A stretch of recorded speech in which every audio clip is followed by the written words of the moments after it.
Welcome to my YouTube channel Aman food secret. आज मैं आपके साथ बहुत ही मज़ेदार सी दाल मूंग की रेसिपी शेयर करने वाली, जो बहुत ही मज़ेदार बनकर तैयार होगी और बहुत ही डिफरेंट तरीके से हम बनाएंगे। यहाँ पर हमने कढ़ाई में ना तेल ले लिया है। अब इसके अंदर हम 2 बड़े साइज़ की कटी हुई प्याज ऐड कर देंगे।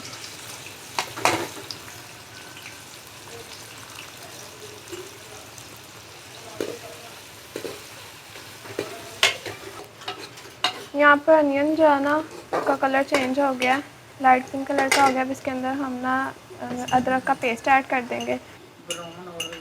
आपने इसका ज़्यादा कलर चेंज नहीं करना, सिर्फ लाइट ही रखना है, ज़्यादा आपने डार्क ब्राउन नहीं कर लेना। इस तरह की शेड है, ऐसी अनियन की शेड रखनी है। इसके अंदर हमने जो है ना अदरक का पेस्ट ऐड कर दिया और लहसुन का पेस्ट 1 खाने का चम्मच अदरक का और 1 खाने का चम्मच लहसुन का पेस्ट इसके अंदर ऐड कर दिया।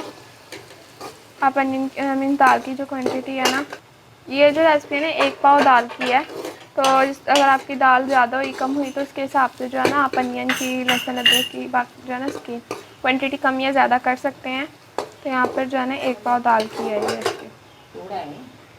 अब इसके अंदर जो स्पाइसेस ऐड करने हैं वो ऐड करेंगे। इसमें नमक है, लाल मिर्च ऐड करेंगे। इसमें हम नमक हमने कम ही रखना क्योंकि लहसुन अदरक के पेस्ट में भी था। और इसमें अब हल्दी जाएगी 1.5 टी स्पून हमने इसके अंदर ऐड किया red chilli powder. Half teaspoon हमने इसके अंदर हल्दी ऐड की है। हंसते हुए नमक ऐड करेंगे। अब थोड़ा सा इसके अंदर पानी ऐड कर देंगे ताकि जो प्याज वगैरह है उसका कलर जल जाए। बिल्कुल थोड़ा सा ऐड करना है, ज़्यादा पानी नहीं ऐड करना।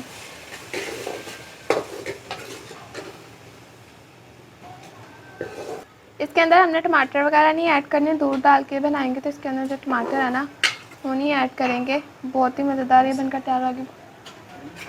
और इसके अंदर गरम मसाला भी नहीं ऐड करना, बट फ्लेवर जो है ना बहुत अच्छा होगा। ये ना हम बनाएंगे दूध के अंदर। अगर आपके पास डेयरी क्रीम वगैरह की हुई ना आप वो भी ऐड कर लेगा, मगर जो हमने है ना इसके अंदर मलाई ऐड करनी है। बहुत ही सिंपल सी रेसिपी है। इसके अंदर कोई भी गरम मसाला नहीं जाएगा, ना करी पत्ता वगैरह इलायची वगैरह कुछ भी नहीं जाना। सिर्फ अनियन है, घर के जो स्पाइसेस होते हैं 3-4, नमक है, लाल मिर्च है, हल्दी है और ये बाकी जो है ना इसका सारा फ्लेवर चेंज होगा। इसके अंदर हमने दूध ऐड करना है, उसके साथ बहुत ही जो है ना टेस्ट इन्हेंस होगा। तो आप इसे ट्राई ज़रूर करेगा। अब इसके अंदर ना हम दाल ऐड कर देंगे।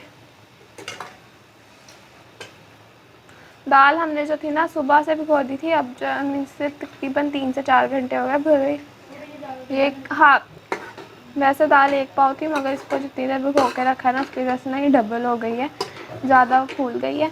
तो आपने भी ना ज़्यादा देर से भिगो के रख देना, इससे क्या होगा पकने में देर नहीं लगेगी। तो अब इसको ना हम थोड़ी देर ऐसे पकाएंगे। तो इसके अंदर ना पहले इसका जो पानी है ना थोड़ा बहुत ये ड्राई हो जाए, दैन इसके अंदर हम मिल्क ऐड कर देंगे। यहाँ पर तकरीबन ऐसे 10 से 15 मिनट हो गया। अब इसका जो है ना हम चेक करेंगे।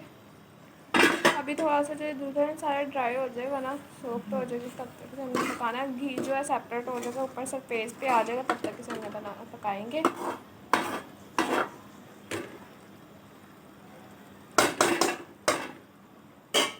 अब इसे हम ढक देंगे। पर इसका ना पानी ड्राई हो गया है।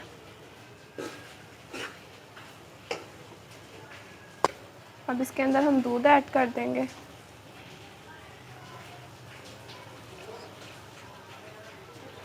एक गिलास हमने इसके अंदर जो है ना वो दूध का ऐड कर दिया।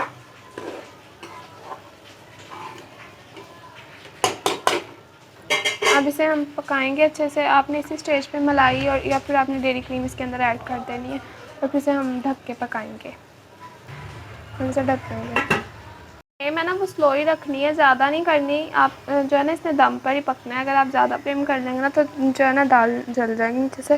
तो आपने जो इसकी फ्लेम है ना वो बिल्कुल स्लो ही रखनी है। मिर्ची ऐड कर देंगे। और साबुत आपने अगर ऐड करनी है आप कर लें, मगर ना वो बहुत अच्छी आती है। तो हमने यहाँ पर 4 अदर मिर्चें जो ऐड की हैं, तो आपने ध्यान रखिए तो नीचे ना लग जाए।